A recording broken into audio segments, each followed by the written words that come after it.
Hello friends, இன்றைக்கி என்ன video பார்க்கலான்னு பார்த்தீங்கன்னா, கிளாத்தை எப்படி ஃப்ரேமில் ஃபிக்ஸ் பண்ணுறது அப்படின்ற வீடியோ தான் பார்க்க போகிறோம். ஸோ அதுக்கு முன்னாடி நம்ம 18 இன்ச் ஃப்ரேமில் நாடாவோ இல்லை இந்த மாதிரி ஃப்யூசிங் டேப்போ அந்த மாதிரி நம்ம சுற்றணும். ஸோ எதுக்காக அப்படின்னு பார்த்தீங்கன்னா, இப்போ இது உட்டன் இல்லையா, இங்கெல்லாம் கொஞ்சம் ரஃப்பாக இருக்கும். ஸோ அதுக்காக கிளாத் டேமேஜ் ஆகாமல் இருக்கிறதுக்காக இதை நம்ம பண்ணணும். ஸோ ஃபஸ்ட்டு நம்ம எப்படி கிளாத்தை ஃபிக்ஸ் பண்ணலாம் அப்படின்னு சொல்லிட்டு பார்க்கலாம் வாங்க.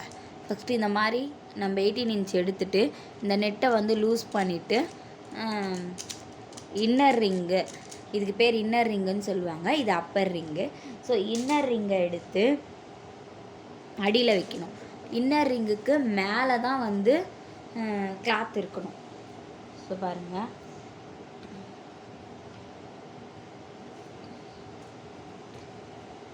பாப்ளின் கிளாத் வாங்க சொல்லியிருப்பேன். ஸோ பாப்ளின் கிளாத் இருக்கிறவங்க பாப்ளின் கிளாத் எடுத்துக்கோங்க. பாப்ளின் கிளாத் இல்லாதவங்க லைனிங் கூட நீங்கள் யூஸ் பண்ணிக்கலாம். ஸோ ஃபஸ்ட்டு பிகினராக இருக்கீங்கன்றப்ப ஃபஸ்ட்டு இது மேலே நல்லா நீட்டாக போட்டு விட்டுருங்க.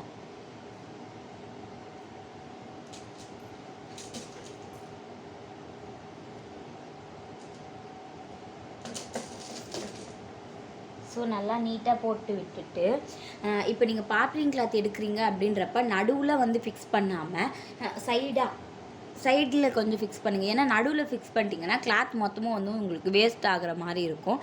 ஸோ நீங்கள் நடுவில் ஃபிக்ஸ் பண்ணாமல் சைடாக கொஞ்சம் ஃபிக்ஸ் பண்ணுங்கள். ஸோ இப்போ நான் சைடாக தான் போட்டிருக்கேன். ஸோ இந்த மாதிரி கிளாத்தை போட்டு விட்டுட்டு அதுக்கு மேலே இந்த அப்பர் ரிங்கை வைக்கணும்.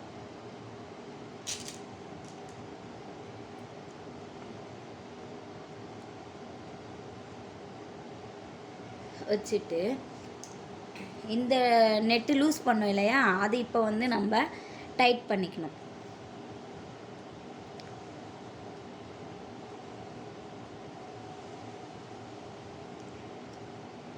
ஸோ நல்லா டைட் பண்ணி விட்டுக்கோங்க.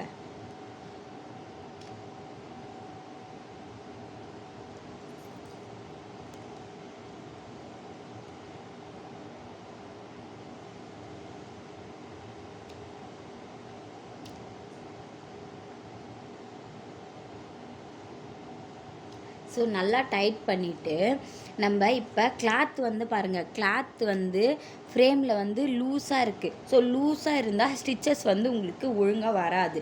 ஸோ நீங்கள் இப்போ கிளாத்தை டைட் பண்ணணும்.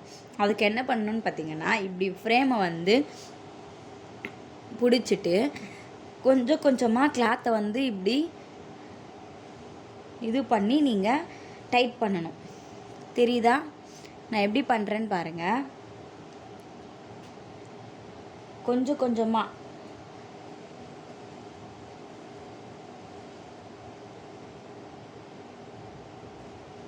நீங்கள் கிளாத்தை இப்படி கீழே இது பண்ணுறப்ப இந்த ஃப்ரேம் உங்களுக்கு மேலே தூக்கக்கூடாது.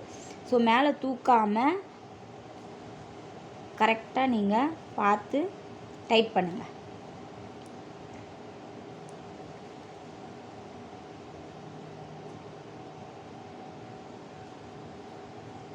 ஸோ எப்படி டைட் பண்ணுறேன்னு பாருங்கள். ஸோ நான் இப்போ ஃபுல்லாக டைட் பண்ணிட்டேன். இப்போ பாருங்கள், கிளாத்தில் உங்களுக்கு சவுண்ட் வருது இல்லையா? ஸோ அந்த மாதிரி உங்களுக்கு சவுண்டு வரணும். இந்த டைட்டில் இருந்தால் தான் நீங்கள் ஸ்டிச்சஸ் போட்டு ப்ராக்டிஸ் பண்ணுறப்ப உங்களுக்கு கரெக்டாக வரும். ஸோ இவ்வளோ தான். இந்த மாதிரி நீங்களுமே ஃபிக்ஸ் பண்ணிக்கோங்க. இந்த வீடியோ யூஸ்ஃபுல்லாக இருந்துச்சுன்னா மறக்காமல் ஒரு லைக் போட்டு சேனலை சப்ஸ்கிரைப் பண்ணி வச்சுக்கோங்க. ஆரி லேர்ன் பண்ண யாரும் இன்ட்ரெஸ்ட்டாக இருக்காங்கன்னா அவங்களுக்கு இந்த வீடியோவை ஷேர் பண்ணி விடுங்க. நம்ம நெக்ஸ்ட் வீடியோவில் பார்க்கலாம். தேங்க்யூ.